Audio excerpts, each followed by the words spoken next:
When it comes to success and failure, we tend to think of it as an either or thing. You're either succeeding or you're failing. And the truth is that there really is no failure. I've never failed at anything. I'm guessing that you've never failed at anything either. What I've done and what you've probably done is you've quit. Quitting is what leads to the lack of success. If we persist, if we keep going, then we will achieve the thing that we want to achieve. It might take us longer than we hoped for. We might have to get better at some things that we didn't really know we needed to get better at. But if you persist, that's what leads to success. And this message came really clear to me when I was in my 20s. I was working at my first real job, and the woman that hired me, she became a mentor of mine, and she wanted me to succeed. She wanted me to be really good at my job. And so she took me under her wing and she mentored me. And then one day I came into work and I found out she had been fired, and I was devastated because she was the one that took the chance on me. But she left on my desk this little fortune cookie, fortune from a fortune cookie, and it said, "Be persistent and you will win."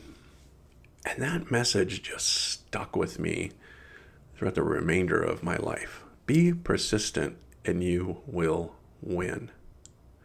Now, there's been so many times in my life where I have wanted to quit, and I have. And as a result, I didn't get the success that I wanted.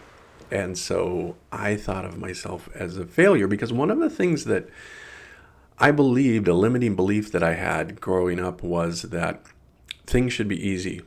If it's not easy, then you shouldn't do it. And I don't know if you have that belief or if you've ever had that belief, but I certainly had it. And I think this kind of came from some of my talents.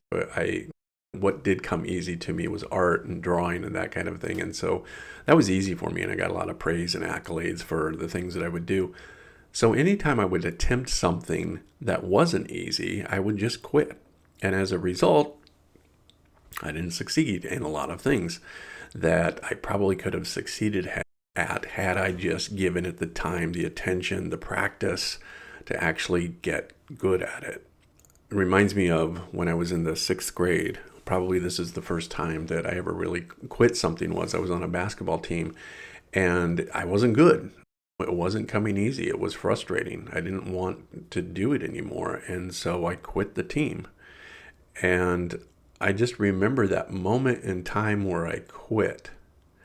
How I felt inside was almost like a sense of like I was dirty, or like I just felt bad about that.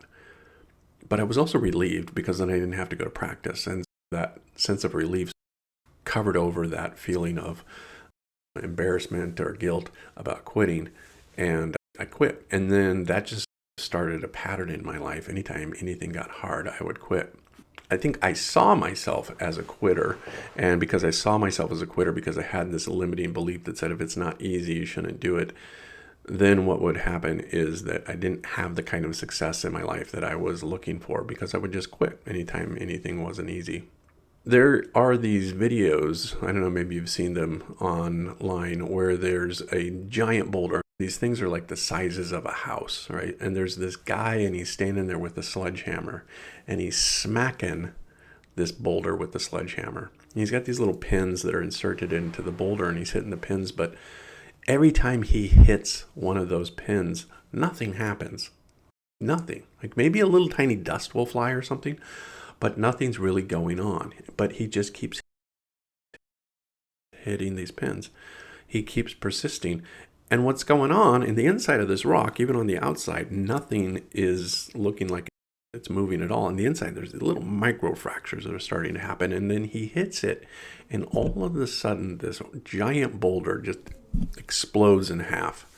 And that's the idea of persistence, that there is a science to it, actually, as you get up. And even though you're not seeing anything move on the outside, if you get up and you do the thing, and you do it every day, and you hit that boulder, eventually that thing's going to break apart and you're going to get to the next level in your life of whatever it is that you want to do.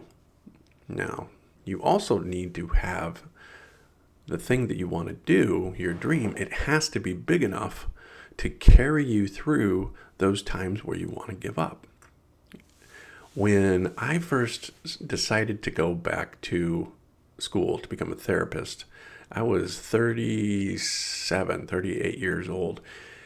And I was making a midlife change in my career, and it required of me everything. And I wasn't really certain that I could do it because I had a history of starting things, stopping them, and quitting. So it was a big risk for me. But what I decided was I was going to make this an irrevocable decision, that going back to school was going to be the thing. I was either going to graduate from school and become a therapist, or I was going to die. Those were my only options. And so I was going to school, and I remember hearing somebody speak on the topic of your dreams, and that your dreams have to be big enough in order to keep you going through those times where you want to quit. And going to school full time and working full time and having a family and doing all of that stuff, there were so many times I wanted to quit. But I would go back and I would remember my dream. My dream was I wanted to be able to help people.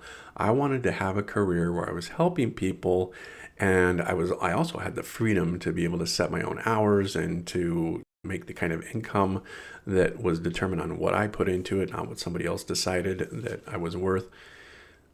So I kept going. In those moments that I wanted to quit, in those moments that I was tired, in those moments where it's like, okay, I'm exhausted. I've been working all day and I got to go to class and I've got to turn in homework. And I would just remember why I was doing it.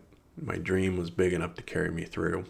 I think another thing that we have to realize about persistence is that sometimes, like at that point in time where you want to quit, that's actually when success is just right around the corner. That's when that rock is going to explode on the next hit. My dad told me the story about when he was in high school, and my dad would run cross-country track. And cross-country track is that instead of running around a track, you would run through this pathway through the forest, over hills, and that kind of thing. And so there was a beginning and end of that. And on this one particular race, my dad was racing against the state champion of cross-country racing. And so the gun goes off and they start racing, and this guy takes off. He's running way ahead of my dad. My dad, he's running, and he's running, and he doesn't see anybody else, and he doesn't know where he's at, and he starts to feel lost, and he starts to say to himself as he's running, I think maybe I took a wrong turn someplace.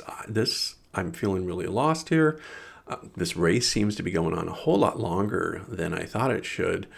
And my dad said, he wanted to quit. He wanted to just stop, but he just kept going. And pretty soon he was running up ahead, and he sees the guy that's the state champion, and this guy's stopped, and he's breathing heavy. And as my dad's approaching, he hears the guy say, I think we're lost, man. I think we took the wrong turn. This race should have been over by now. But my dad didn't stop. He just kept running. And there was this berm, and he runs up over the berm and over the top of the berm. And there's the finish line. And my dad beats the state champion. So I love this story because it's just that idea of your success is just beyond the berm. It's just beyond that point where you want to quit. This weekend, my wife and I were driving, and she said to me, she's like, what have you learned from all of your pain? And I thought, and I was like, I've been through a lot of pain. I've been through divorce. I've been through bankruptcy, lost my house. I had cancer. I've got a child with special needs. There's been some things in my life that have been pretty painful. And I said, the thing that I've learned through all of this is just don't quit. Just keep stacking days. When I was in my darkest moments, I remember thinking to myself, I just got to get through this day. I've just got to do what's right today. I just got to start stacking days. Every day, I'm going to do the next right thing. Every day, I'm going to get up. I'm going to make my bed. I'm going to go to work. I'm going to do the things that I need to do, not just to survive, but but to thrive.